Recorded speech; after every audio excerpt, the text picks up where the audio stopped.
So you want to make beeswax lip balm? Well, at least I assume you do. That must be why you clicked on this video. Well, you've come to the right place because I'm going to show you with a very easy, simple recipe to follow that you and everyone that tries this are going to love. It takes equal parts beeswax, coconut oil, and shea butter. 4 ounces of each. So I have 4 ounces here of beeswax and 4 ounces already pre-measured of my coconut oil and my shea butter. It is also going to be taking 1.5 teaspoons of vitamin E oil and an essential oil of your choice. This one happens to be spearmint. We're gonna heat these up and melt these in a double boiler setup. We're gonna have to get that up to about 180 degrees to get everything melted, but we're not gonna add all of our ingredients at that temperature, and I'll explain why in a little bit.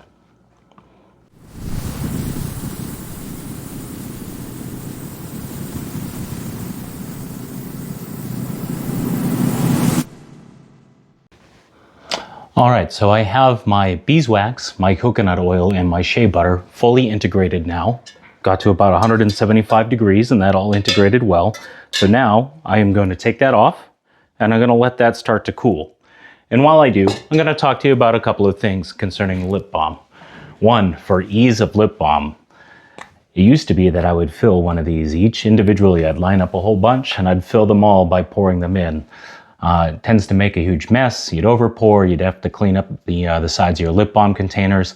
And then what happens as well is as these cool, they will actually tunnel a little bit.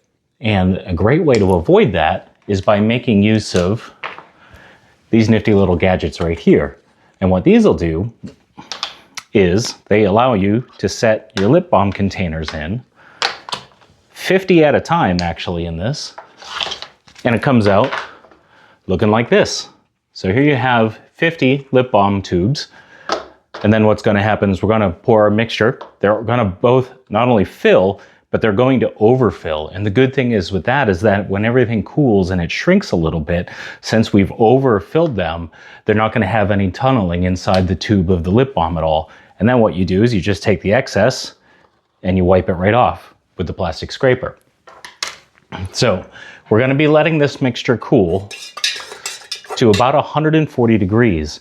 About 155, give or take a few, is good for the essential oil. You don't want to add your essential oil higher than that because what can happen is it can flash off, it can burn off, and you lose the potency of your essential oil. But even more sensitive is the vitamin E oil that's in here, and that tends to break down at about 140 degrees Fahrenheit. So we're gonna let this cool, and periodically I can just go ahead and check it here with my infrared thermal gun. Still pretty warm at 175, so we're gonna let that sit. We're gonna let it continue to cool, which also leads me to the second part of this that I wanna talk about, and that's quality of ingredients. Now, bear in mind, this is lip balm. People are literally going to be putting this product on their face. So you wanna use high quality ingredients, and I can't stress that enough. My coconut oil that I use, the shea butter that I use is organic, it's unrefined, it has amazing reviews and feedback on it as well. And my beeswax, even more importantly, if that doesn't come from my apiary, because I am a beekeeper, I try to harvest all of my own beeswax and make use of it. But if I do have to purchase beeswax, I try not to go onto the website that shall not be named. And the reason why on that is, are you going to save money? Sure. You'll be able to find cheap beeswax, but I don't know if anybody can actually guarantee you that it's beeswax. And if it is, what's the quality of it? Something that gets shipped from who knows where might have a little bit of false advertising attached to it. Whether it's cut with paraffin or other waxes or any other sort of contaminated products. You just want to be really careful. So if you're not a beekeeper, or if you don't know a beekeeper to source beeswax from, my suggestion to you would be to at least stick with one of the well-known suppliers of beekeeping supplies for beekeepers, because they're going to also be able to sell you wax as well. There's large national brands like Better Bee and Man Lake and Dadent, but perhaps you even have a local beekeeping supplier in your area. And if you do, I always like to support local. Personally, I've used Better Bee in the past and have purchased 20-pound bricks of beeswax in the past, and it came at high quality and I really loved the product. I've worked with them for a few years and I really like it. So we'll continue to let this cool. Thank you for listening to me about that. That aspect's really important to me. Like I said, this goes to friends, it goes to family. I sell it in my farm stand, I sell it in stores. I want to make sure that something that people are putting on their face is going to be a good product.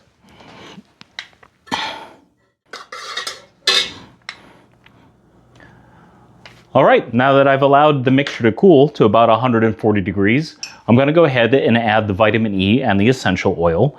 And we're actually going to mix this in and incorporate this for about 2 minutes, which really allows the essential oil and the vitamin oil to mix thoroughly and, you know, make sure all the molecules are really well and spread out inside this mixture. So I'm going to mix for about 2 minutes, and I'm not going to make you watch that, so I'll see you in about 2 minutes as we go ahead and make our lip balm. All right, so I've been mixing for about 2 minutes now. It's also good to keep the mixture moving anyway, because you don't want it to start to cool off against the sides and start to harden up here in the carafe. So now we're going to go ahead and pour our mixture into all the lip balm tubes. I like to go ahead and put a paper towel or a washcloth or something here just in case there's any drips that come down the front. I catch them rather than those going all over the place. And we're still just going to pour nice and slow and steady. You don't want to go nuts because you don't want it to splash or overfill, because then you make a mess on your countertop. And then the plastic scraper becomes a countertop cleaner instead of part of your lip balm making.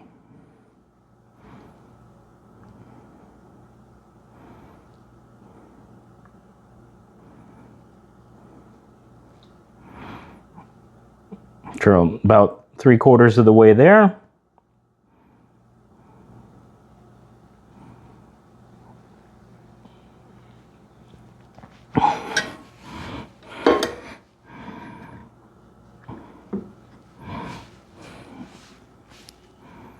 And it looks as if I let my my wax cool a little too much.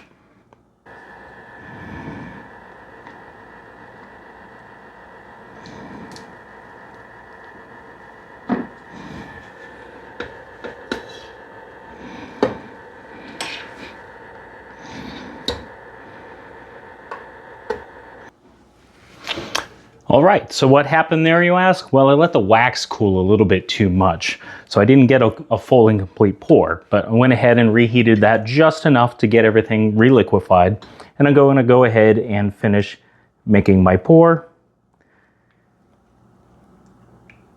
And then, as I mentioned before, I just like to cover all of the tubes so that way when the mixture dries and shrinks a little, we'll still be able to scrape all that excess off and we won't have any shrinkage in our tubes.